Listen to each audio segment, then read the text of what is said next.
Career guidance குறித்த பல நுணுக்கமான விஷயங்களை பற்றி பேசுவதற்கு பிரதர் எஸ் சித்திக் அவர்களை மேடைக்கு அழைக்கிறேன். பிஸ்மில்லாஹிர் ரஹ்மானிர் ரஹீம். அல்ஹம்துலில்லாஹ். இந்த ஒரு சிறப்பான நிகழ்வை பல ஆண்டுகளாக யூனிப்ரோ தொடர்ந்து நடத்தி வருகின்றார்கள். இன்றைக்கு நம்ம நிறைய கல்வி நிகழ்ச்சிகளை பார்க்குறோம். ஆனால் ஒரு 10 ஆண்டுக்கு முன்னாடி 15 ஆண்டுகளுக்கு முன்னாடி கல்வி சார்ந்த வழிகாட்டுதல் அப்படிங்கிறது ரொம்ப ஒரு குறைவான மக்கள் தான் செஞ்சுக்கிட்டு இருந்தாங்க. அல்ஹம்துலில்லாஹ். அது நம்ம யூனிப்ரோ பல ஆண்டுகளாக தொடர்ந்து இந்த சமுதாயத்திலே கல்வி சார்ந்து கல்வி வழிகாட்டுதலாக இருக்கட்டும், கல்வி உதவிகளாக இருக்கட்டும், தொடர்ந்து பல்வேறு பணிகளை முன்னெடுத்திருக்கிறார்கள். அல்ஹம்துலில்லாஹ். அதனுடைய ஒரு தொடர்ச்சியாக தான் இன்றைக்கி நம்ம இந்த நிகழ்ச்சியை சிறப்பான முறையில் நடத்தி கொண்டு இருக்கின்றோம். இப்போ என்ன படிக்கலாம், எங்கு படிக்கலாம், அது ஒரு நீண்ட நெடிய டாப்பிக்காக இருந்தாலும் சார் என்ன சொன்னாங்கன்னா, அது ஒரு கிறிஸ்பாக ஒரு ஓவர் வியூவாக எப்படி துறைகளை தேர்ந்தெடுக்கிறது, ஒரு கோர்ஸ் டீட்டெயில்ஸ் இல்லாமல் ஒரு டிசிஷன் மேக்கிங்கான ஒரு ஸ்ட்ராட்டஜி அந்த மாதிரி ஒரு எக்ஸ்பிளைன் பண்ண சொன்னாங்க. ஸோ இன்ஷால்லா அந்த அடிப்படையில் என்ன படிக்கலாம், எங்கு படிக்கலாம் என்பது ஒரு சுருக்கமாக நம்ம என்ன மாதிரி வகையில் நம்முடைய பிள்ளைகளுக்கு அல்லது மாணவ மாணவிகள் அவங்க எதை எதிர்காலத்தில் தேர்வு செய்யலாம் என்பதை சுருக்கமாக பார்ப்போம். முதல்ல நாம் கல்வியை ஏன் கற்றுக்கொள்கின்றோம், இதை பிள்ளைகளுக்கு சொல்ல வேண்டிய கட்டாயத்தில் இருக்கிறோம். ஏன்னா பிள்ளைங்க எடுத்த உடனே என்ன கேட்பாங்கன்னா, எக்ஸாம் அந்த எக்ஸாமை யார் கண்டுபிடிச்சா, இதை நான் ஏன் படிக்கணும், இந்த ஸ்கூலை யார் கண்டுபிடிச்சா, மேக்ஸை யார் கண்டுபிடிச்சா, இப்படி இந்த படிப்புக்கும் எனக்கு என்ன சம்பந்தம், இதுதான் அவங்களுடைய முதல் கேள்வியாக இருக்கின்றது. படிப்புக்கும் உனக்கு என்ன சம்பந்தங்கிறத விளக்க வேண்டிய கட்டாயத்தில் நம்ம இருக்கோம். ஒரு மனிதன் கல்வி கற்றால் மட்டும்தான் ஒவ்வொரு மனுஷனுடைய உள்ளத்திலையும் அந்த கேள்வி கேட்குறாங்கல்ல, அந்த மாணவ மாணவிகள் உள்ளத்தில் தான் என்னவோ ஆகணுங்கிற ஒரு கனவு இருக்கும். அது சில பேர் சொல்லுவாங்க, சொல்ல மாட்டாங்க. நான் கடையில் விற்கிறதெல்லாம் நல்லா வாங்கி திங்கணும், அம்மா அத்தை அம்மாட்ட கேட்டால் வாங்கி தர மாட்டேங்கிறாங்க, ஒரு பெரிய வீடை பார்த்தா இந்த வீடை வாங்கணும், ஒரு கார் பார்த்தா இந்த காரை வாங்கணும், ரொம்ப ஒரு சொஃபஸ்டிகேட்டடான லைஃப்பில் நான் இருக்கணும். சில பேருக்கு ப்ரொஃபஷன்ஸ் மேலே ஆர்வம் இருக்கும், கனவு இருக்கும். நான் டாக்டர் ஆகணும், நான் இந்த மாதிரி பெரிய ஐஏஎஸ் ஆஃபீஸர் ஆகணும், ஒரு பெரிய போலீஸ்காரர் ஆகணும். இப்படி அந்த உள்ளத்தில் இருக்கக்கூடிய ஆசைகள் இருக்குல்ல, இதை எப்படி நீங்கள் அடைய போகிறீங்க, மனசில் இருக்குல்ல, எப்படி அடைய போகிறோம், எப்படின்னா கல்வி மூலியமாக தான் அடைய போகிறோம். இப்போ எதுக்காக ஸ்கூலை கண்டுபிடிச்சிருக்கிறாங்க, எதுக்காக எக்ஸாமை கண்டுபிடிச்சாங்கன்னா, உன்னுடைய உள்ளத்தில் இருக்கக்கூடிய அந்த கனவை, ஆசையை, லட்சியத்தை நீ அடைவதற்காக தான் அது. ஏன்னா எல்லாத்துக்கும் ஒரு ப்ராசஸ் இருக்குது, ப்ரொசீஜர் இருக்குது. நீ யாரை ஒரு டாக்டரை பார்க்குறேன்னா ஒரு திடீர்னு டாக்டர் வானத்தில் குதிச்சிருது இல்லை. நீங்கள் ஒரு இன்ஜினியரை பார்க்குறீங்க, ஒரு பெரிய ஒரு வியாபாரியை பார்க்குறீங்க, ஒரு பெரிய கலெக்டரை பார்க்குறீங்கன்னா பிறக்கும் பொழுதே ஒரு கலெக்டர்னு ஒருத்தர் வர்றதில்லை. அவங்க எப்படி அந்த இடத்துக்கு வந்தாங்கன்னா கல்வி மூலியமாக வந்திருப்பாங்க. நீங்கள் பெரும்பாலும் பிள்ளைகள் பார்க்கக்கூடிய ப்ரொஃபஷன்ஸ் எல்லாம் எப்படி வந்திருப்பாங்கன்னா கல்வி ரீதியாக வந்திருப்பாங்க. ஒரு டாக்டர்னா படித்து வந்திருப்பார், ஒரு ப்ரொஃபஸர், ஒரு டீச்சர், ஒரு காவல்துறை அதிகாரி, இப்படி யார் அந்த பிள்ளைகள் பார்த்து அட்மையர் ஆகிறாங்களோ எல்லாருமே கல்வி மூலியமாக தான் வந்திருப்பாங்க. இந்தியாவுடைய முன்னாள் ஜனாதிபதி ஐயா அப்துல் கலாம், இப்படி இந்த தமிழகத்திலும் சரி உலகத்திலும் சரி பெரிய பெரிய விஞ்ஞானிகள், பெரிய பெரிய ஆய்வு அறிஞர்கள், இப்படி எல்லாம் போற்றக்கூடிய அந்த பிள்ளைகள் யாரையெல்லாம் விரும்புகின்றார்களோ அவர்கள் எல்லாருமே கல்வியின் மூலமாக வந்திருப்பாங்க. அப்போ இந்த கல்வி என்பது உன்னுடைய உள்ளத்தில் இருக்கக்கூடிய, உன்னுடைய மனசில் இருக்க அந்த லட்சியம், ஆசை, கனவை நிறைவேற்றுவது தான் கல்வி. அதுக்காக தான் படிக்கிற, ஒரே லைனில் சொல்கிறதுனா நீ உனக்காக தான் படிக்கிற அப்படிங்கிற அந்த ஒரு புரிதலை நாம் ஏற்படுத்தணும். இதை அடைவதற்கு எந்த பேரியரும் கிடையாது. ஏன்னா பிள்ளைகள் தோத்துட்டா என்ன பண்ணுவாங்க, அப்பா சரியில்லை, அம்மா சரியில்லை, ஸ்கூல் சரியில்லை, டீச்சர் சரியில்லை, நல்ல ஸ்கூலில் சேர்த்து விடல, வாத்தியார் சரியில்லை, இப்படி அடுத்தவங்களை தான் சொல்லுவாங்க. ஆனால் உண்மையாகவே ஒரு மனிதன் முன்னேறுவதற்கு யார் காரணம்னு சொன்னால் தான். அவன் நினச்சான்னு சொன்னால் எவ்வளவு கஷ்டமான சூழல்லையும் நீங்கள் சமுதாயத்தில் உயர்ந்த நிலையில் இருக்கக்கூடிய யாரை பார்த்தாலும் சரி, எந்த விதமான ப்ரொவிஷன்ஸ் இல்லாமல் தானாக வந்தவங்களாக இருப்பாங்க. படிக்க ஃபீஸ் கட்ட காசு இருக்காது, யூனிஃபார்ம் இருக்காது, அவங்க விரும்பின ஸ்கூலில் படிச்சிருக்க முடியாது, விரும்பின குரூப்பை கூட எடுத்திருக்க முடியாது. அவங்க மனசில் இந்த குரூப் எடுத்து படிக்கணும்னு நினச்சிருப்பாங்கல்ல, விரும்பின காலேஜுக்கு போயிருக்க மாட்டாங்க, விரும்பின கோர்ஸை எடுத்திருக்க மாட்டாங்க. இருந்தாலும் அந்த இலக்கை நோக்கி அப்படியே தத்தி இங்கே போய் அங்கே போய் ஏன்னா கண்ணு முன்னாடி அது இருக்கும், அது அப்படியே போனவங்களாக தான் இருக்கிறாங்க. அப்போ பேரியர்ஸ் இருக்கிறவங்க கூட அதை உடைச்சிட்டு தான் போகிறாங்க.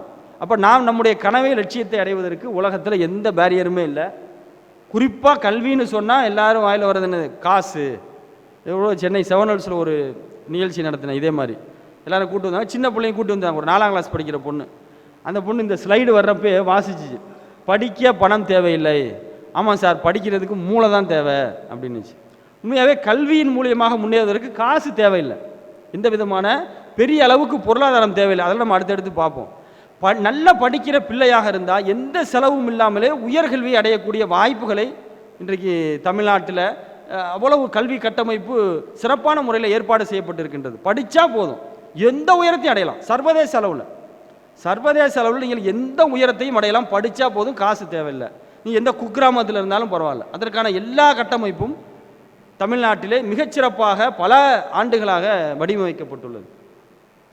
இப்போ நம்ம சொல்லும் பொழுதே நமக்கு ஒரு தோணும், நிறைய பேர் படிச்சுட்டு வேலை இல்லாமல் இருக்காங்க. அவருக்கு வேலை இல்லை, இவருக்கு வேலை இல்லை. படிச்சுட்டு நல்லா சம்பாதிக்கிறவங்களையும் பார்க்குறோம். படிச்சிருக்காங்க, நல்ல லட்சக்கணக்கில் சம்பாதிக்கிறாங்க, மாதம் நல்ல பொசிஷன்ஸில் இருக்கிறாங்க. எல்லாம் நமக்கு இங்கே அதே காலேஜில் படித்தவங்க தான். ஒரு காலேஜ் நம்ம ரெஃபர் பண்ணோம்னா அதே கல்லூரியில் படித்து எங்கெங்கேயோ இருக்கவங்களாம் இருக்காங்க. அதே கல்லூரியில் படித்து ஒன்றும் இல்லாமல் இருக்கிறாங்க. அப்போ இந்த கல்வியில் ஏதாவது பிரச்சனையா? கல்வியில் பிரச்சனை இல்லை. கல்வியில் 2 வகை இருக்குது, பயனுள்ள கல்வி, பயனற்ற கல்வி. நம் கல்வியை பயனுள்ள வகையில் படித்தோம்னு சொன்னால், அல்லது நாம் கற்ற கல்வியை பயனுள்ள வகையில் பயன்படுத்தினோம்னு சொன்னால், அந்த கல்வி நமக்கு வாழ்க்கையில் முன்னேற்றத்தை கொடுக்குது, காசு பணத்தை கொடுக்குது, கௌரவத்தை கொடுக்குது, மரியாதையை கொடுக்குது, உயர்வை கொடுக்குது.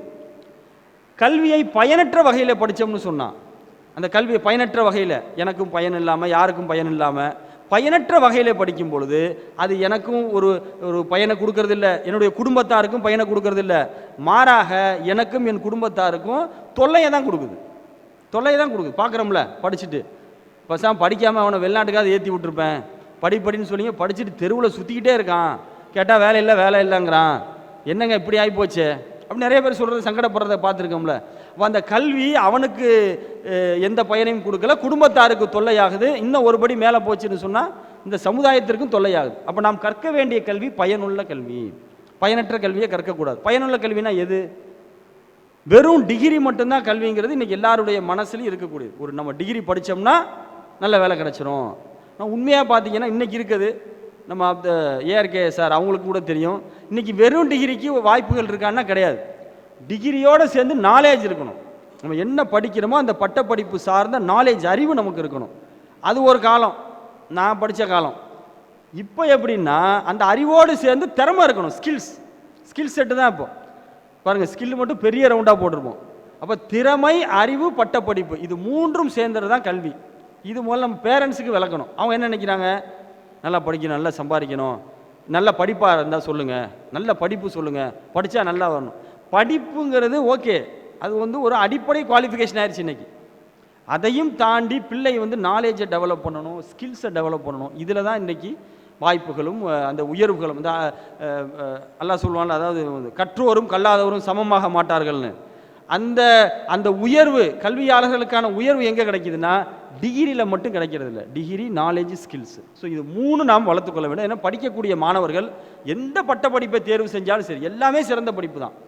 எந்த படிப்பு நீங்கள் நேம் பண்ணாலும் சரி, அதை படித்து விட்டு இன்றைக்கி சமுதாயத்தில் உயர்ந்த அந்தஸ்தில், உயர்ந்த நிலைமையில் பல லட்சங்கள் சம்பளம் வாங்கக்கூடிய பலரை எனக்கு தெரியும். நீங்கள் எந்த படிப்பை நேம் பண்ணாலும் சரி, எந்த கல்லூரியை நேம் பண்ணாலும் சரி, இந்த காலேஜ் சரியில்லை, அப்படிலாம் இல்லை, அதே கல்லூரியில் படித்த, ஏன்னா இதே இஸ்லாமிய சமுதாயத்தை சார்ந்த முன்னேறிய எத்தனையோ பேர் எனக்கு தெரியும்.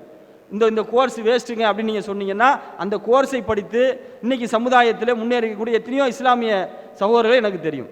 அதனால் நான் படிக்கக்கூடிய கல்லூரி, நான் படிக்கக்கூடிய கோர்ஸ், அதையும் தாண்டி நம்ம எப்படி படிக்கிறோம், இந்த மாதிரி நம்ம நாலேஜ் எவ்வளோ படிக்கிறோமா, அது சார்ந்த திறன்களை வளர்த்து கொள்கின்றோமா, அது சார்ந்த அறிவை வளர்த்துக்கிறோமா, இதுதான் இன்றைக்கி நமக்கு ஒரு சிறந்த வேலை வாய்ப்பை கொடுக்குது. இன்றைக்கி உலகம் இந்த ஏஐனுடைய வளர்ச்சி அதிகமாக இந்த உலகம் அறிவுசார் நாலேஜ் பேஸ்ட் இண்டஸ்ட்ரியை நோக்கி நகருது. இன்றைக்கி இந்த human works, manual work, partial work, அதெல்லாம் இன்னைக்கு இருக்க போகிறதே கிடையாது. எதை நீங்கள் எடுத்தாலும் சரி, அது எல்லாமே ரூல்ட் அவுட் ஆகிடும். இப்போ யாருக்கு வேலை இருக்கும் அப்படின்னா அறிவுசார், யாரெல்லாம் மூளையை பகுத்தறிவை, ஏன்னா ஏஐ எதை வேணாலும் ரீப்ளேஸ் பண்ணலாம், மனுஷனை ரீப்ளேஸ் பண்ணாது. இந்த மனிதனுக்கு இருக்கக்கூடிய இந்த பகுத்தறிவு இருக்குல்ல, அது இறைவன் மனிதனுக்காக பிரத்யோகமாக வழங்கியது. ஆனால் பொதுவாக காலத்துக்கு காலம் மனிதன் என்ன பண்ணுறான், அந்த பகுத்தறிவை அடுத்த படைப்பினங்களுக்கு கடத்துறான். ஆனால் அதை கடத்துறதுக்கு முன்னாடி இவன் ஒரு ஸ்டெப்பு மேலே இருப்பான், கடத்துவான். அப்போ அந்த படைப்பினங்கள் அந்த ஸ்டேஜுக்கு வரும்பொழுது இவன் ஒரு ஸ்டெப்பு மேலே இருப்பான். இதுதான் அந்த மனிதனுடைய பேட்டர்ன். என்னதான் சொல்லுவாங்கல்ல, பாருங்கள் குரங்கு அப்படி பண்ணுது, கிளி இப்படி பண்ணுது, என்னென்னவோ சொல்லலாம். அது மனிதன் அதுக்கு பயிற்றுவித்தா அது அந்த மாதிரி செய்யும். அந்த பயிற்றுவிக்க காலத்தில் மனுஷன் என்ன பண்ணுவான்னா அதோட ஒரு ஸ்டேஜ் மேலே இருப்பான். இப்போ இந்த அறிவுசார் இண்டஸ்ட்ரி, அறிவு சார்ந்து இயங்கக்கூடியவர்களுக்கு தான் எதிர்காலத்தில் நல்ல வாய்ப்பு இருக்கும். அது வேலை வாய்ப்பாக இருந்தாலும் சரி, பிஸ்னஸாக இருந்தாலும் சரி. நேற்று கூட பரங்கிப்பேட்டையில் ஒரு நிகழ்ச்சிக்கு போயிருந்தோம்.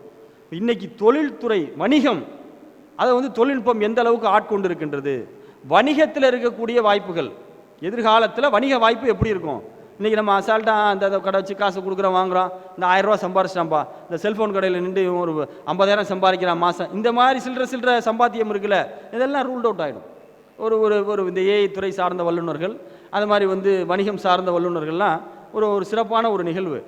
அப்போ முழுக்க அது வணிகமாக இருந்தால் கூட அது கல்வியின் அடிப்படையில், தொழில்நுட்பத்தின் அடிப்படையில், அறிவுசார் இண்டஸ்ட்ரி அப்படி தான் போகும். அதான் போகும். நீங்கள் 2030 பார்த்தீங்கன்னா அப்படி தான் இருக்கும். அப்போ பிள்ளைகளை, அது வியாபாரமாக இருந்தாலும் சரி, கல்வியாக இருந்தாலும் சரி, அதாவது வேலை வாய்ப்பாக இருந்தாலும் சரி, அறிவுசார் பிள்ளைகளாக, பகுத்தறிவு மிக்க பிள்ளைகளாக வார்த்தெடுக்க வேண்டிய கட்டாயத்தில் பெற்றோர்கள் இருக்கின்றோம், பள்ளிக்கூடங்கள் இருக்கின்றது, கல்லூரிகள் இருக்கின்றது. அந்த ஒரு சூழலை நோக்கி மாணவர்கள் நகர்ந்து கொள்ளுகின்றார். இது காலத்தின் கட்டாயம். ஏன்னா ஏஐ வந்து எல்லாத்தையும் மாற்றி போட்டுக்கிட்டு, ஏஐ இல்லாமல் ரெஸ்யூம் போட்டால் ஒரு ரெஸ்யூம் யாரும் பார்க்கறது கூட கிடையாது. இப்போ அறிவுசார் பிள்ளைகளாக நம்முடைய பிள்ளைகளை வளர்த்துக்கொள்வது. கெட்டிக்கார பிள்ளைம்பாங்க, அவ்வளோதான், வேற ஒன்றும் இல்லை. எதை வேணாலும் படிங்க, எங்கே வேணாலும் படிங்க. கெட்டிக்கார பிள்ளைகளாக, மந்தம் ஒரு மாதிரி அப்படிலாம் வளர்க்கக்கூடாது பிள்ளைகளை. நல்ல எது சின்ன விஷயமோ பெரிய விஷயமோ, அது சாப்பாடாக இருக்கட்டும், பேச்சாக இருக்கட்டும், ஒரு ட்ரெஸ்ஸாக, எதுலேயுமே கெட்டிக்கார பிள்ளைகளை உருவாக்கக்கூடியவர்களாக நம்ம இருக்க வேண்டும். அப்போ அவங்களுக்கு தான் வாய்ப்பு இருக்கும். ஸோ முதல்ல நம்ம பார்க்கறது என்னென்னா, கல்வியில் எல்லாரும் எதிர்பார்ப்பது உயர்கல்வி. உயர்கல்வி என்ன, உயர்கல்வினா என்ன அப்படின்னா, ஒரே சிம்பிள், ஒரே லைனில் சொல்கிறதுனா, உயர்கல்வி நிறுவனங்களில் படிக்கிறது தான் உயர்கல்வி, வேறு ஒன்றும் கிடையாது. உயர்கல்வின்னா சாதா கல்வி, ஸ்பெஷல் தோசை, நெய் தோசை அப்படி கிடையாது. உயர்கல்வி நிறுவனங்களில் சும்மா போயிட்டு வந்துட்டு இருந்தால் கூட ஓகே தான். உயர்கல்வி நிறுவனங்களில் படிப்பது பேர் தான் உயர்கல்வி அப்படிங்கிறது. என்ன உயர்கல்வி நிறுவனங்கள்லாம், அவங்க ஸ்க்ரீனிங் மெத்தடாலஜியை ரொம்ப டைட்டாக வச்சுருப்பாங்க. இது மூலியமாக இந்த மனித சமுதாயத்தில், தமிழ் சமூகத்தில், இந்திய சமூகத்தில் அதி உயர் அறிவாளிகளுக்கு அட்மிஷன் போடுவாங்க, அவ்வளோதான். காலேஜுக்குள்ளே ஒன்று இருக்காது, அதே சவர், அதே டேபிள், அதே சேர் தான். அந்த அட்மிஷன் ப்ராசஸ் அவங்க டைட் பண்ணுறது மூலியமாக ரொம்ப ஃபில்டர் பண்ணி அந்த க்ரீமி லேயர் ஸ்டூடெண்ட்ஸை என்ன பண்ணுவாங்க, தங்களுடைய நிறுவனங்களில் சேர்ப்பாங்க. அப்போ அந்த கம்பெனிகள் என்ன பார்க்குறாங்கன்னா, ரொம்ப சிம்பிள், அவங்களுக்கு ஒரு அறிவாளியை தேடி பிடிக்கிறதுக்கு கஷ்டப்படுறதுக்கு பதிலாக இவங்க வச்சுருக்கக்கூடிய அந்த ஸ்க்ரீனிங் டெஸ்ட்டில் அதிகமாக மார்க் எடுத்து வந்தால் நம்ம கண்டிப்பாக அறிவாளியாக தான் இருப்பான்னு நேராக அந்த கல்லூரிகளில் போய் பெரிய பெரிய கம்பெனிஸ்லாம் ஈஸியாக கேம்பஸில் எடுத்துகிட்டு வந்துடுவாங்க. இதுதான் உயர்கல்வி, லைஃப் செட்டில்டு. போகிறோம், காலேஜில் சேர்றோம், படித்து முடிக்கிறப்ப கையில் ஜாப் வாங்கிடுறோம், நல்ல சம்பளம், வெல் செட்டில்டு. இதுதான் உயர்கல்வி நிறுவனங்கள்பாங்க. இந்த உயர்கல்வி நிறுவனங்கள் பெரும்பாலும் எதாக இருக்குன்னா, அரசு நடத்தக்கூடிய நிறுவனங்களாக இருக்கும். மத்திய அரசாக இருக்கும், மாநில அரசாக இருக்கும். மத்திய அரசு நடத்தக்கூடிய ஐஐடி, என்ஐடி அது மாதிரி சொல்லலாம். இந்த மாதிரி மாநில அரசு நடத்தக்கூடிய சிஜி, ஏசி டெக், எம்ஐடி அப்படி சொல்லலாம், ஜிசிடி அப்படி சொல்லிகிட்டே போகலாம். இப்படி அரசு கல்வி நிறுவனங்கள் நல்லா நோட் பண்ணிக்கோங்க.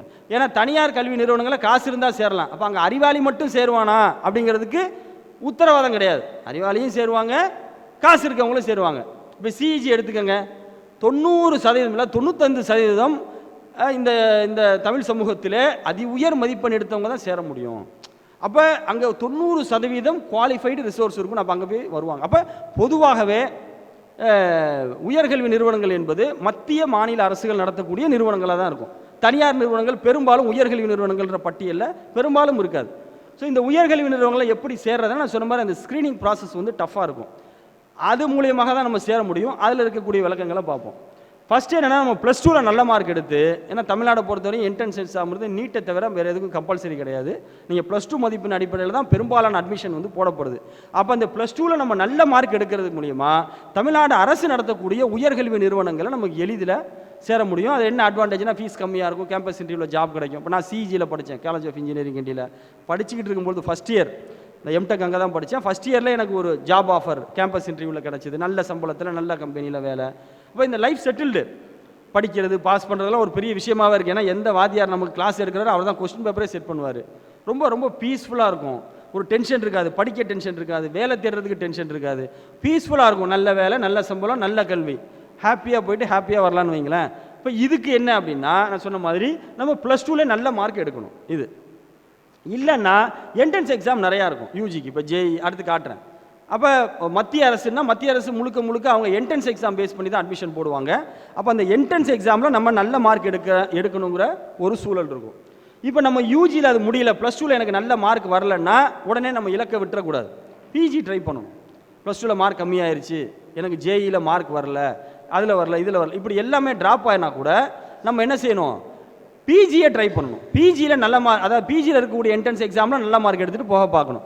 ஆனால் அதுலேயுமே எதுவும் வரலையா, பிஹெச்டி பண்ணணும். இதுதான் ஜெர்னி. அப்படியே போனீங்கன்னா நீங்கள் நினைத்த இடத்த போய் அடைஞ்சிடலாம். பிஹெச்டிக்கு ஒன்றும் இல்லை, நீங்கள் பிஹெச்டி முடித்தாலே எய்தர் டீச்சிங் சைடு போடலாம், இல்லை ரிசர்ச் சைடு போடலாம். அவ்வளோ அதிகமான வாய்ப்புகள் இருக்கின்றது. என்னென்ன இருக்குன்னு பார்ப்போம். யூஜியை பொறுத்த வரைக்கும் +2ல் நல்ல மார்க் எடுக்கிறது அது ஒன்று. நல்ல மார்க்னால் இந்த காலத்தில் 95% மேலே எடுக்கிறது. NEET exam, JEE exam, CLAT, CUET. நீட்டுனா மெடிசன் எல்லாருக்கும் தெரியும், ஜேஇனா இன்ஜினியரிங்கு, லா படிக்கிறதுக்கு கிளாட்டு, அதே மாதிரி வந்து ஆர்ட்ஸ் அண்ட் சயின்ஸ் படிக்கிறதுக்கு கியூட்டு. இந்த எக்ஸாம்ஸ் தான் வச்சுருக்கிறாங்க, 4 எக்ஸாம். இது இல்லாமல் நிறையா இருக்குது. இது இல்லாமல் வந்து நீங்கள் அந்த மரைன் இன்ஜினியரிங் படிக்கிறதுக்கு தனியாக என்ட்ரன்ஸ் எக்ஸாம் இருக்குது. அது மாதிரி வரிசையாக நிறையா இருந்தாலும் இது வந்து உங்களுக்கு அதிகமான அட்மிஷன்ஸ் போடக்கூடிய ஒரு நுழைவுத் தேர்வு. நம்ம இதில் நல்ல மார்க் எடுக்க பார்க்கலாம். இதில் எனக்கு நல்ல மார்க் வரலைன்னா ஒன்றும் கவலைப்படக்கூடாது, எடுத்த மார்க்குக்கு கிடைக்கிற காலேஜில் சேர்ந்துடணும். பிஜி எடுத்தீங்கன்னா அது கொஞ்சம் பெருசாக இருக்கும். ஒரு பிஎஸ்சி படிக்கிறீங்கன்னு வைங்களேன், ஐஐடியில் எம்எஸ்சி படிக்கிறதுக்கு ஜாம்னு ஒரு எக்ஸாம் இருக்குது. ஐஐடியில் இது Anna university CG, college of engineering Guindy, அங்கே நீங்கள் எம்எஸ்சி படிக்கிறதுக்கு என்ட்ரன்ஸ் எக்ஸாம் இருக்குது. இப்போ நீங்கள் ஏதோ ஒரு டிகிரி படிக்கிறீங்க, ஒரு காமர்ஸு, பிகாம், பிஏ ஏதோ படிக்கிறீங்க. ஐஐஎம்மில் போய் நான் எம்பிஏ படிக்கிறேன்னா கேட் எக்ஸாம் இருக்குது. தமிழ்நாட்டில் இருக்கக்கூடிய உயர்கல்வி நிறுவனங்களில் எம்பிஏ படிக்கிறதுக்கு டான்செட் எக்ஸாம் இருக்குது. நான் வந்து ஒரு சாதாரண இன்ஜினியரிங் காலேஜில் ஏதோ ஒரு இன்ஜினியரிங் படிக்கிறேன், எனக்கு still I want to go to ஐஐடினா நீங்கள் கேட் எக்ஸாம் எழுதி ஐஐடி போகலாம். இல்லை எனக்கு நான் சிஇஜியில் சேரணும், எம்ஐடியில் சேரணும், மிஸ் ஆயிடுச்சு அப்படின்னா ஏதோ ஒரு இன்ஜினியரிங் காலேஜில் படிச்சுட்டு சீட்டா எக்ஸாம், இப்போ தான் அது பேரை மாற்றினாங்க, அந்த எக்ஸாம் எழுதி நீங்கள் வந்து போய் எம்ஐடியில் படிக்கலாம், எம்இஎம்.டெக் படிக்கலாம், சிஇஜியில் படிக்கலாம். அதே மாதிரி வந்து லா படிக்கிறதுக்கு கிளாட் எக்ஸாம் இருக்குது. நீங்கள் பிசிஏ படிக்கிறீங்க, ஏதோ ஒரு காலேஜில் பிசிஏ படிக்கிறீங்க, ஐஐடியில் போய் நான் எம்சிஏ படிக்கணும்னு நினச்சிங்கன்னா நிம்செட் எக்ஸாம் இருக்குது. இதை தமிழ்நாட்டில் இருக்கக்கூடிய உயர்கல்வி நிறுவனங்கள் படிக்கிறதுல டான்செட் எக்ஸாம் இருக்குது. இப்படி நிறைய தேர்வுகள் இருக்குது. நான் போட்டது வந்து ஒரு ஸ்லைடில் அடக்கணுங்கிறதுக்காக போட்டது. இது மாதிரி நிறைய தேர்வுகள் இருக்குது. ஆனால் நம்ம உயர்கல்வி நிறுவனங்களில் படிக்கிறதுனா இதுதான் பெஸ்ட்டு. ஏன்னா யூஜியில் காம்படிஷன் ரொம்ப இருக்கும். இப்போ நீங்கள் ஐஐடியில் படிக்கிறதா உங்கள் இலக்குன்னா யூஜியில் போகணுன்னு நினைக்கிறது ரொம்ப கஷ்டமாக இருக்கும். அது வந்து எபோ ஆவரேஜ் ஸ்டூடெண்ட்டுக்கு செட் ஆகாது. அவள் நம்ம காசை போட்டு வீணாக்கக்கூடாது. ஆனால் பிஜியில் ஈஸியாக கிடைக்கும். ஏன்னா +2 முடிச்ச எல்லாரும் டிகிரி படிப்பாங்க, டிகிரி முடிச்ச எல்லாரும் பிஜி படிக்க மாட்டாங்க. மேக்ஸிமம் முடித்தா வேலைக்கு போகணுன்னு தான் நினைப்பாங்க. இந்த டிகிரி முடித்த பிறகு வேலை வாய்ப்புன்னு ஒரு க்ரைட்டீரியா இருக்கிறதுனால நிறைய அங்கே ட்ராப் அவுட் ஆகும். பிஜி எல்லாரும் போக மாட்டாங்க. ஸோ பிஜி என்ட்ரன்ஸ் வந்து யூஜி அளவுக்கு கஷ்டமாக இருக்காது. இப்போ நம்ம பிள்ளைகளை நான் ஐஐடியில் படிக்க வைக்கணும்னு உங்களுக்கு ஆர்வம் இருந்ததுன்னா மோஸ்ட்லி யூஜியை ஃபோக்கஸ் பண்ணுங்கள், பிஜியை ஃபோக்கஸ் பண்ணாங்க. டைம் தான் வேஸ்ட்டு. நான் பார்க்குறேன் ஜேஇக்காக 2 வருஷம் 3 வருஷம் கோச்சிங் கொடுக்குறாங்க, அது வேஸ்ட்டு. அதுக்கு நீங்கள் என்ன பண்ணலாம், +2 முடிச்சோன்னே இன்ஜினியரிங் சேர்த்து விட்டுட்டு டைரெக்டாக கேட் எக்ஸாமுக்கே கோச்சிங் கொடுத்துடலாம். ஏன்னா ஜேஇ எக்ஸாமோட கேட் எக்ஸாம் வந்து உங்களுக்கு டஃப் கம்மியாக இருக்கும். எதுக்குன்னா காம்படிஷன் கம்மியில். ஜேஇயில் லட்சக்கணக்கில் எழுதுவாங்க, கேட்டில் அப்படி எழுத மாட்டாங்க. ரெண்டாவது ஜேஇ ஒரு காமன் எக்ஸாம், கேட் அப்படி இல்லை, அவங்க பிரிச்சுருவாங்க. கம்ப்யூட்டர் சயின்ஸுக்கு தனி கேட் எக்ஸாமு, என்ன மேக்ஸுக்கு தனி கேட் எக்ஸாம். கேட்டுங்கிறது ஒரு பேராக இருந்தாலும் உள்ள நிறைய பிரான்ச்சஸ் இருக்கும், காம்படிஷன் நல்லா குறைஞ்சிரும். ஸோ ஒரு இன்ஜினியரிங் நான் எக்ஸாம்பிள் சொல்கிறேன், அந்த மாதிரி தான் எல்லாமே. பிஜி நீங்கள் டார்கெட் பண்ணால் தான் இன்றைக்கி, ஏன்னா ஒரு இஸ்லாமிய சமுதாயத்தை பார்த்தீங்கன்னா அப் டு த மார்க்கெலாம் கல்வியில் வரல. எந்த அளவுக்குன்னா பல ஆண்டுகள், 70 ஆண்டுகள் கல்வியில் பின்தங்கி இருக்காங்க. இப்படி இப்போ ஒரு பெரிய நம்பர்ஸை சொல்லி தான் பாராளுமன்றத்தில் தாக்கல் செய்யப்பட்ட அறிக்கைகளை இப்போ போகிற போக்கில் சொல்கிறதில்ல. இப்போ இஸ்லாமியர்கள் கல்வியில் எந்த அளவுக்கு பின்தங்கி இருக்காங்கன்னு, இந்த அளவுக்கு பின்தங்கி இருக்கக்கூடிய சமூகம் யூஜியில் போகிற அளவுக்கான கேப்பபிலிட்டி இருக்கான்னா கம்மி இல்லைன்னு சொல்ல முடியாது. ஆனால் பிஜி லெவலில் நீங்கள் முயற்சி செஞ்சீங்கன்னா நிச்சயம் ஒரு எபோ ஆவரேஜ் ஸ்டூடெண்ட்டை உங்களால் பிஜி லெவலில் ஒரு ஐஐடி என்ஐடியில் தாராளமாக படிக்க வைக்க முடியும்.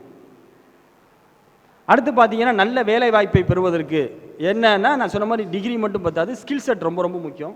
அந்த வகையில் பார்த்தீங்கன்னா ஃபஸ்ட்டு வந்து இங்கிலீஷ் லாங்குவேஜ் ஸ்கில், இது ரொம்ப ரொம்ப முக்கியம். நம்ம என்ன தான் எல்லாம் இங்கிலீஷ் மீடியத்தில் படிக்க வச்சாலும் நம்ம ஏஆர்கே சாருக்கு தெரியும், ஒரு இன்டர்வியூன்னு உட்கார வச்சு கேள்வி கேட்டிங்கன்னு வைங்களேன், ஒரு கேள்விக்கு பதில் சொல்ல தரல, ரெஸ்யூம் டைப் பண்ண தரல, டெல்மி அபவுட் யுவர் செல்லுக்கு சொல்ல தரல. முடிங்க எல்கேஜிலேருந்து +2 வரைக்கும் இங்கிலீஷ் மீடியம் தான் படிச்சாங்கிறாங்க. அப்போ என்னென்னா பார்க்குறேன் ஒப்பிக்கிறேன் அப்படிங்கிறத தாண்டி அதை ஒரு மொழியாக மூளைக்குள்ளே கொண்டு வரணும். இப்போ நம்ம எல்லாருக்கும் கனவு எதில் வரும், என்ன லாங்குவேஜில் வரும், தமிழில் வரும். யாருக்காவது கனவு இங்கிலீஷில் வருமா? வராது. அப்போ யாருக்கு வந்து கனவு இங்கிலீஷில் வருதோ அவன் அந்த மொழியை உள்வாங்கிட்டான் அப்படின்னு அர்த்தம். இப்போ மொழியை உள்வாங்கக்கூடிய பிள்ளைகளாக வளர்க்கணும். நாம் அப்படி வளர்க்குறது இல்லை. மொத்தமாக ஒரு இத்தனை வார்த்தை கற்றுக்கிறது, yes sir, no sir, I request you sir, sorry sir, இதிலே தான் வண்டியை ஓட்டுறது. ஏன்னா நாங்கள் இன்டர்வியூ டெல்மியை போட்டு யுவர் செல்ஃப் தான், வேறு எதுவும் கேட்குறது இல்லை. தடறான் அப்படியே, சார் நான் வேணா தமிழில் சொல்லவா அப்படின்றான். ஏன்னா அப்படி தான் இருக்கிறாங்க என் பசங்க. ஸோ ரெஸ்யூம் டைப் பண்ண தெரில. ரெஸ்யூம் டைப் பண்ணால் இந்த ஏஐ வந்ததுலேருந்து சுத்தம் முன்னே கஷ்டப்பட்டு டைப் பண்ணிக்கிட்டு இருந்தாங்க. சார் டைப் பண்ணியிருக்கேன் கொஞ்சம் பார்த்து சொல்லுங்கள் சார்னு. இப்போ ஏஐ வந்ததுலேருந்து சுத்தம் அந்த லாங்குவேஜ் ஸ்கில்லும் போச்சு. போகிறது இருக்கிற ஏஐ டூலில் போகிறது, ரெஸ்யூம் அதுவே அடித்து கொடுத்துருது. இவனை படித்து பார்த்துட்டு எனக்கு நல்லா இல்லை, பார்க்க பிடிக்கல, இந்த பார் இன்னொன்று தர்றேன் பார், இது நல்லா இருக்குது. அதாவது அவனை பற்றி அவனுக்கு எழுத தெரில, ஏஐ தான் உட்காந்து எழுதிக்கிட்டு இருக்கு. அது மாதிரி இங்கிலீஷ் லாங்குவேஜை வந்து பிள்ளைகளுக்கு நாம் வளர்க்கணும். அடுத்து என்னென்னு பார்த்தீங்கன்னா கம்யூனிகேஷன் ஸ்கில். அதுவுமே ஏன்னா நமக்கு என்னதான் நாலேஜ் இருந்தாலும் இந்த லாங்குவேஜ் ஸ்கில்லும் கம்யூனிகேஷன் ஸ்கில்லும் இல்லைன்னா அது எப்படி எடுத்து சொல்லுவீங்க? பேச்சு திறமாம்பாங்க. எனக்கு அறிவு 1000 இருக்கலாம், சொல்கிறதுக்கு வாய் வேணும்ல. அதாவது இந்த வார்த்தையை சொல்கிறதுக்காக தப்பாக நினச்சிக்காதீங்க. அப்படி தான் உட்காந்துருக்காங்க இன்டர்வியூவில். என்ன கேள்வி கேட்டாலும் வாய் பேச வராதவர் எப்படி உட்காந்துருப்பார் அப்படி தான் உட்காந்துருக்கான். இல்லை தம்பி பேசுங்க. இல்லை தெரியாது சார். No sir, sorry sir, I know only little bit sir, I have overview knowledge sir, I came to know about this sir, I will study in future sir. நீ 4 வருஷம் படிக்கிற, இதுக்கு மேலே கடை படிப்பார் என்ன? அப்படி தான் இருக்கிறாங்க பசங்க. ஸோ கம்யூனிகேஷன் ஸ்கில் அப்படிங்கிறது இந்த கம்யூனிட்டியில் ரொம்ப கம்மியாக இருக்குது. அதை இம்ப்ரூவ் பண்ணணும். அடுத்து அனாலிட்டிக்கல் ஸ்கில், இது ரொம்ப ரொம்ப முக்கியம். அதாவது அரசு பணியாக இருந்தாலும் சரி, தனியார் துறையாக இருந்தாலும் சரி, அனாலிட்டிக்கல் ஸ்கில் இல்லைன்னா வேலையே கிடையாது. நான் திருப்பி சொல்கிறேன்ல, ஏஐயால் ரீப்ளேஸ் பண்ண முடியாத ஒரே ஸ்கில்னா ஹியூமன் அனாலிட்டிக்கல் ஸ்கில். அனாலிட்டிக்கல் ஸ்கில்ல ஏஐ வந்துருச்சு, அனாலிட்டிக்கல்ல ஏஐ பிச்சு உதறோம். ஆனால் மனிதன் யோசிக்கிறான் பார்த்தீங்களா, அந்த மாதிரியான ஒரு சிந்தனை அறிவுங்கிறது தான் இல்லை. இது ஒன்று தான் ஏஐ ரீப்ளேஸ் பண்ணாது. நான் சொன்னேன்ல, இது ரீப்ளேஸ் பண்ண வரும், அதுக்கு முன்னாடி மனுஷன் ஒரு ஸ்டெப்பு தள்ளி இருப்பான். ரீப்ளேஸ் பண்ண வரும், அதுக்கு முன்னாடி மனுஷன் ஒரு ஸ்டெப்பு தள்ளி இருப்பான். இப்படி இந்த தள்ளி தள்ளி போகக்கூடிய இந்த அனாலிட்டிக்கல் ஸ்கில்ல பிள்ளைகளுக்கு நாம் இன்னும், அது முன்னாடி பார்த்தீங்கன்னா கவர்மெண்ட் எக்ஸாமுக்கு படிப்போம். இப்போ நாங்கள்லாம் ஐடி கம்பெனியில் வேலைக்கு போகிறதுக்காக உட்காந்துட்டு அந்த ஆர்எஸ் அகர்வால் புக்கை உட்காந்து படிச்சுக்கிட்டு இருப்போம். அனாலிட்டிக்கலுக்கு அது நிறைய பேர் இருக்கும். Problem solving, mental arithmetic, critical thinking, logical reasoning, lateral mind set, தனித்தனி புக்கு போட்டு வச்சுருப்பாங்க. அது ஒரு வேலை வாய்ப்புக்காக படித்ததுன்னு போகிறத தாண்டி இன்னைக்கு இதுதான். ஏன்னா ஏஐ எல்லாத்தையும் ரீப்ளேஸ் பண்ணாலும் இதை ஏஐயால் ரீப்ளேஸ் பண்ண முடியாது. அடுத்து என்னென்னா சகோதரர் சொன்ன மாதிரி முக்கியமானது ஒழுக்கம். நமக்கு என்னதான் கல்வி இருந்தாலும் சரி, லைஃப் ஸ்கில்ஸ் ரொம்ப ரொம்ப முக்கியம்.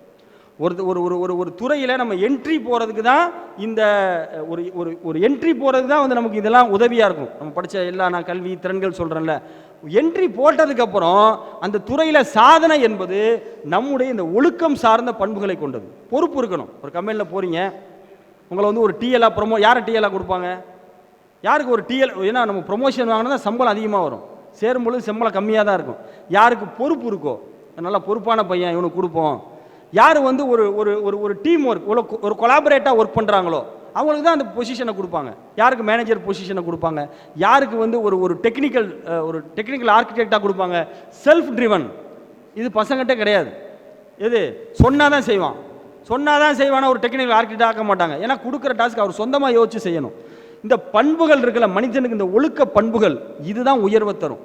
இது உண்மைதான். அது என்ன சார் கல்வி சார்ந்து பேசிட்டு ஒழுக்கமே உயர்னா உதான் உண்மை. கல்விங்கிறது அது ஒரு லெவல். சொன்ன டிகிரிக்கு மேலே நாலேஜ் ஸ்கில்லு, இதுதான் கல்வின்னு. இதுக்கு மேலே இருக்க ஒரு பெரிய ரவுண்டு தான் ஒழுக்கம். இந்த டிசிப்ளினை பார்த்தா வாய்ப்புகள் கொடுப்பாங்க. 100 பேர் வேலை செய்கிறாங்க, யாருக்கு ப்ரொமோஷன் கொடுப்பாங்க? 100 பேர் வேலை செய்யும் பொழுது யாருக்கு அந்த பதவிகளை கொடுப்பாங்க? யாருக்கு நல்ல வாய்ப்பு? யார் நல்லவனாக இருக்கானோ, யார் பொறுப்பாக இருக்காங்களோ, யார் செல்ஃப் ட்ரிவனாக இருக்காங்களோ, என்ன விதமான ஃபெயிலியர் வந்தாலும் பொறுமையாக பேஷன்ஸாக ஹேண்டில் பண்ணுறாங்களோ, அடாப்டபிலிட்டி சூழலுக்கு ஏற்ற மாதிரி தன்னை அடாப்ட் பண்ணிக்கிறாங்களோ, அதெல்லாம் எனக்கு தெரியாது, இப்படி தான் இருப்பேன் அப்படி தான் இருப்பேன், வாய்ப்பு இல்லை. அதே மாதிரி கான்ஃபிடென்ஸ், டெலிஜென்ஸ், விடாமுயற்சி, இனிஷியேட்டிவ் ஸ்கில்ஸு இதெல்லாம் வளர்த்துக்கணும். இதுதான் உயர்வு. நீங்கள் உலகத்தில் மேலே இருக்கிற எல்லாருமே, ஏன்னா இன்ஜினியரிங் படிச்சுட்டு சாஃப்ட்வேர் கம்பெனியில் 1000 பேர் இருக்கலாம், அதில் ஒரு 100 பேர் மேலே இருப்பான் பார்த்தீங்களா, அவன் தன்னுடைய கல்வியோடு சேர்ந்து இந்த ஒழுக்க திறன்களையும் வளர்த்து வச்சுருப்பாங்க. அதே மாதிரி நம்ம பிளான் பண்ணுறது, செல்ஃப் அசஸ் பண்ணுறது இதெல்லாம் இருக்கணும்.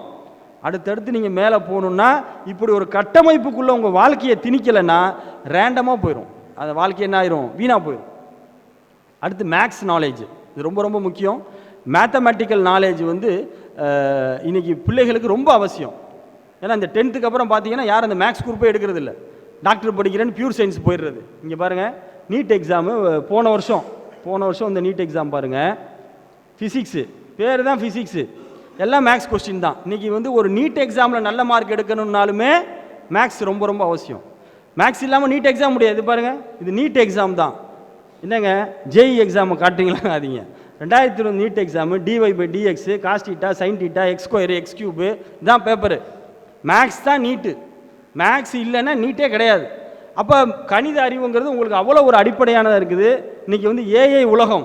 ஏஐனாலே எல்லா எல்லாரும் ஏஐ ஆப்பர்ச்சுனிட்டி போகிறாங்க.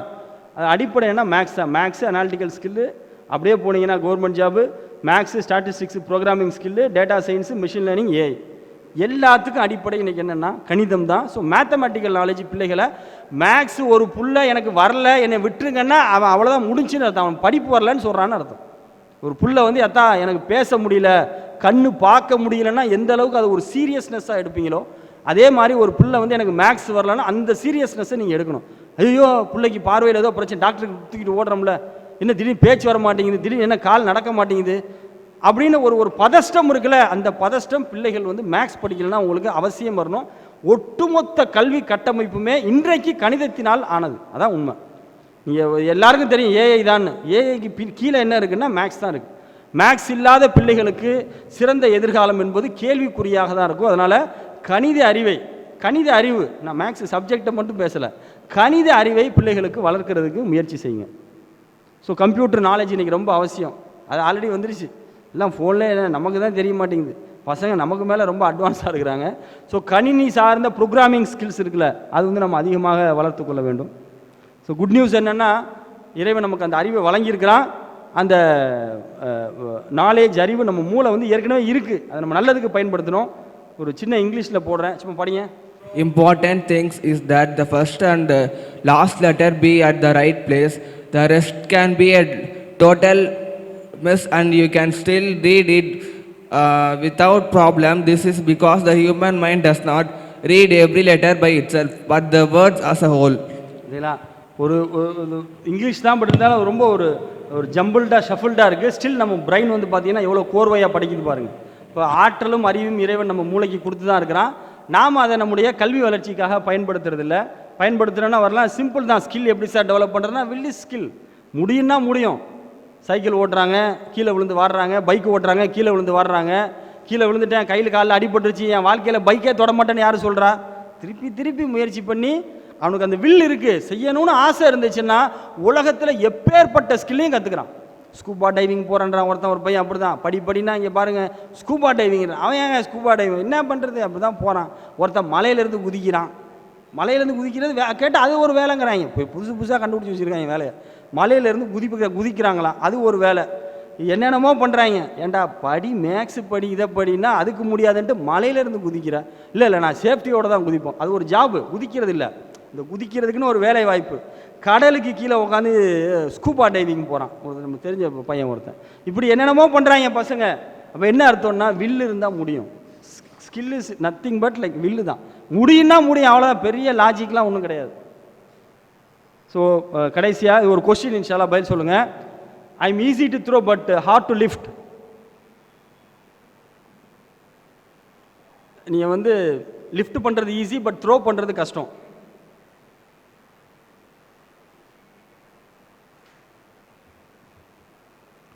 யாரும் சொல்லுங்களேன். லிஃப்ட் பண்ணுறது ஈஸி, த்ரோ பண்ணுறது கஷ்டம்.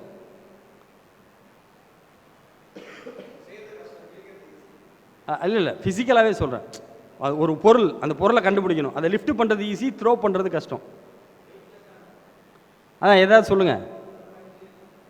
பஞ்சு, கரெக்ட், அந்த மாதிரி தான். ஃபெதர்னு சொல்லலாம். இப்போ இந்த பேப்பர் கூட எடுத்துக்கோங்க. இந்த பேப்பர் வந்து நீங்கள் லிஃப்ட் பண்ணுறது ஈஸி. ஆனால் இதே நீங்கள் வந்து இப்படி த்ரோ பண்ணணும்னு நினச்சிங்களேன், இப்படி த்ரோ பண்ணிங்கன்னா ரொம்ப கஷ்டம். சுற்றிக்கிட்டே தான் கீழே விழும் எவ்வளோ தான் இருந்தாலும். இப்போ இதை த்ரோ பண்ணணும்னா என்ன செய்யணும்? இந்த பேப்பரை த்ரோ பண்ணணும்னா என்ன செய்யணும்? இதை வந்து நீங்கள் நல்லா கசக்கி அப்படி புழிஞ்சு இப்படி எடுத்து அப்படி தூக்கி அடித்தோன்னா அது இலக்க போய் அடையும். அதே மாதிரி தான் லைஃப் வந்து பார்த்தீங்கன்னா அழுங்காமல், பசங்க அப்படி தான் இருக்காங்க, அழுங்காமல் குலுங்காமல் அப்படியே வந்துடணும், வர முடியாது. அப்படியே இந்த பேப்பர் மாதிரி சுற்றிக்கிட்டே தான் இருப்பீங்க. அந்த இலக்கை அடையணும்னா வெந்து நொந்து செத்து சுண்ணாம்பாய் அடி வாங்கி மிதி வாங்கி கசக்கி புழிஞ்சு அப்படி போனால் தான் வர முடியும், யாராக இருந்தாலும் சரி. சரிங்களா? அதனால் அப்படிப்பட்ட ஒரு சிறந்த இலக்கை அடையக்கூடிய பிள்ளைகளாக நம் பிள்ளைகள் வர வேண்டும் என்ற பிரார்த்தனையோடு இந்த உரையை நிறைவு செய்கின்றேன். இது ஒரு ஷார்ட் ஸ்பீச் தான். இதுக்கப்புறம் சார் சொல்லியிருக்காங்க செக்ஷனாக அடுத்தடுத்து பிரிவு வாரியாக இன்ஷா அல்லாஹ் உங்களுக்கு விளக்கப்படும். 1-to-1 கவுன்சிலிங் இருக்குது, எல்லாமே சொல்லியிருக்கிறாங்க. இது ஒரு முன்னுரை தான் இன்ஷா அல்லாஹ். சரிங்களா? தொடர்ந்து நம்ம இதுக்கப்புறம் பார்ப்போம்.